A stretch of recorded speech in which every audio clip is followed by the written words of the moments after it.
Shalom, selamat berjumpa Bapak Ibu yang dikasihi oleh Tuhan Yesus Kristus.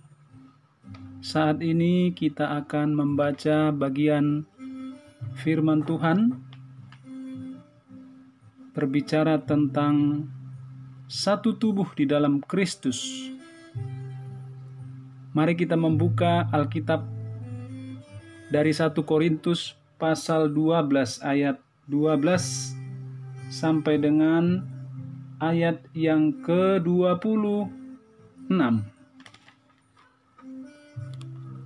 Demikian firman Tuhan. Karena sama seperti tubuh itu satu dan anggota-anggotanya banyak, dan segala anggota itu sekalipun banyak, mereka merupakan satu tubuh. Demikian pula Kristus. Sebab dalam satu roh kita semua, baik orang Yahudi maupun orang Yunani, baik budak maupun orang merdeka, telah dibaptis menjadi satu tubuh, dan kita semua diberi minum dari satu roh. Karena tubuh juga tidak terdiri dari satu anggota, tetapi atas banyak anggota. Andai kata kaki berkata, "Karena aku bukan tangan, aku tidak termasuk tubuh." Jadi benarkah ia tidak termasuk tubuh? Dan andai kata telinga berkata, "Karena aku bukan mata, aku tidak termasuk tubuh." Jadi benarkah ia tidak termasuk tubuh? Andai kata tubuh seluruhnya adalah mata, di manakah pendengaran? Andai kata seluruhnya adalah telinga, di manakah penciuman? Tetapi Allah telah memberikan kepada anggota masing-masing secara khusus suatu tempat pada tubuh seperti yang dikehendakinya. Andai kata semuanya adalah satu anggota, di manakah tubuh? Memang ada banyak anggota, tetapi hanya satu tubuh. Jadi mata tidak dapat berkata kepada tangan, "Aku tidak membutuhkan engkau." Dan kepala tidak dapat berkata kepada kaki, "Aku tidak membutuhkan engkau." Malahan justru anggota-anggota tubuh yang nampaknya paling lemah yang paling dibutuhkan.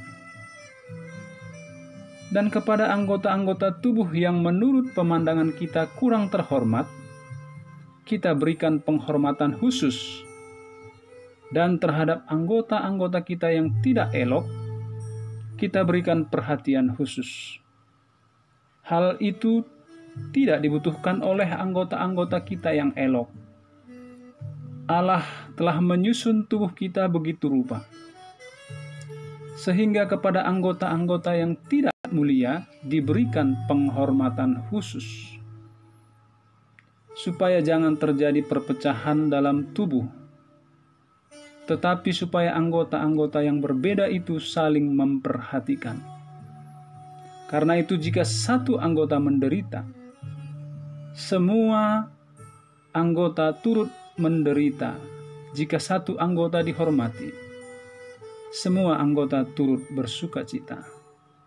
Kamu semua adalah tubuh Kristus, dan kamu masing-masing adalah anggotanya. Dan Allah telah menetapkan beberapa orang dalam jemaat, pertama sebagai rasul, kedua sebagai nabi, ketiga sebagai pengajar, selanjutnya mereka yang mendapat karunia untuk mengajarkan mujizat, untuk menyembuhkan, untuk melayani, untuk memimpin, dan untuk berkata-kata dalam bahasa roh. Demikian pembacaan firman Tuhan.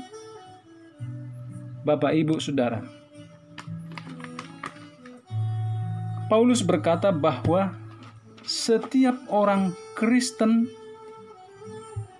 satu tubuh di dalam Kristus. Kristus kepala, dan orang-orang yang percaya kepada Yesus Kristus adalah tubuhnya, anggota-anggota tubuhnya.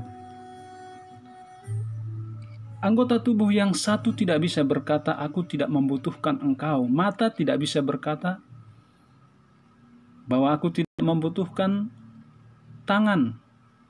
Demikian juga tangan tidak bisa berkata kepada kaki, "Aku tidak membutuhkan engkau."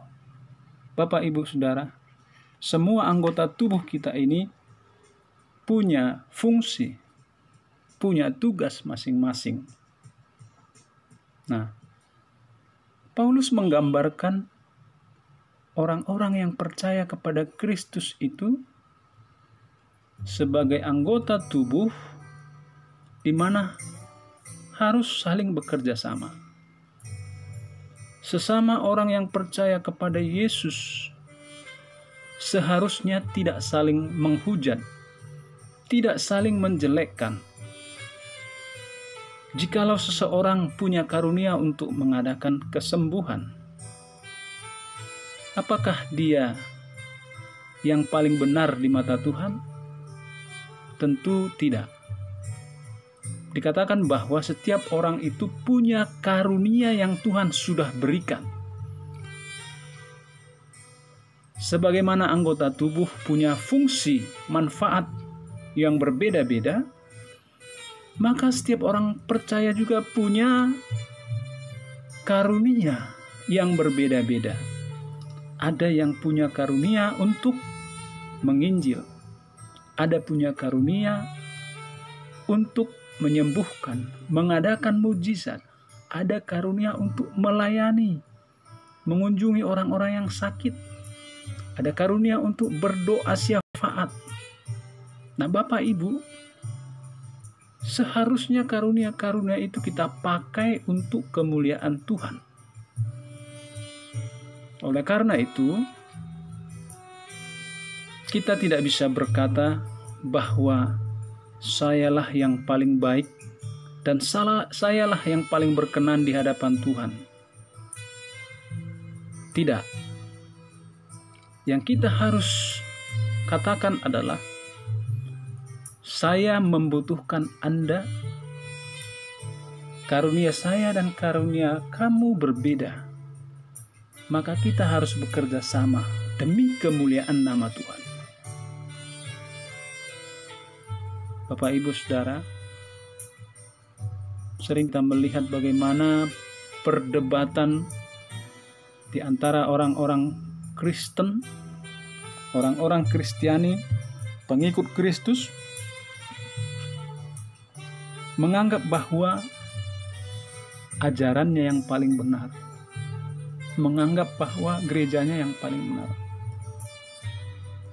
Padahal Yesus berkata bahwa kita ini satu di dalam Kristus.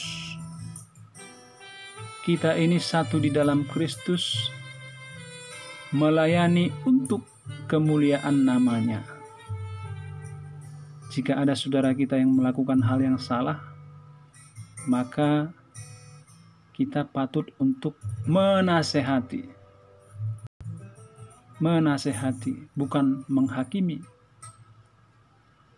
Nah, Bapak Ibu, biarlah kita sebagai orang percaya, orang-orang yang menerima Yesus sebagai Tuhan dan Juru Selamat, bekerja sama melayani untuk kemuliaan namanya.